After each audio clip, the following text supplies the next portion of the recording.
হাজার দুঃখ কষ্ট আমাকে আটকাবার চেষ্টা করলেও আমি সেই দুঃখ কষ্টকে অতিক্রান্ত করে সামনের দিকে এগিয়ে যেতে চাই। আমার লক্ষ্য স্থির, আমি সেই লক্ষ্যে পৌঁছাতে চাই। জানো তো বন্ধুরা, জীবনের অর্ধেকটা সময় তো পারই করে এসেছি, কিছুই করতে পারিনি। বুঝতে বুঝতে সময়টা চলে গেছে।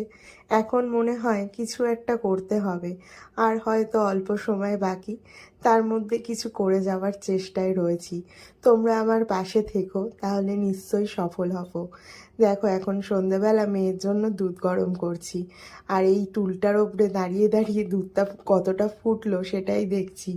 বড় টুলটা তো আনিনি, ওই টুলটা আনতে না ভীষণ কষ্ট হয়, আর এখানে রাখলে না অল্প জায়গা তো অসুবিধা হয়। ওই জন্য এইখানে দাঁড়িয়ে একটানা দুধটা দেখছি। ঠিক করে তো দেখতে পাচ্ছি না, ওই জন্য উঁচু হয়ে ওইভাবে দেখছিলাম।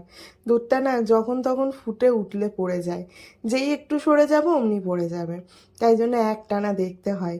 তো যাই হোক, দুধটা ফুটে গেছে, এখন গ্লাসে ঢেলে নিলাম। মেয়েকে তাড়াতাড়ি করে খাইয়ে দেবো, মেয়ের কম্পিউটার ক্লাস আছে, দেরি হয়ে যাচ্ছে। সন্ধেবেলা এইভাবেই দুধটা গরম করে নিই। বড় টুলটা আর আনি না, নিজের পায়ে যেটুকু পা আছে সেটুকুর মাধ্যমেই করে ফেলি।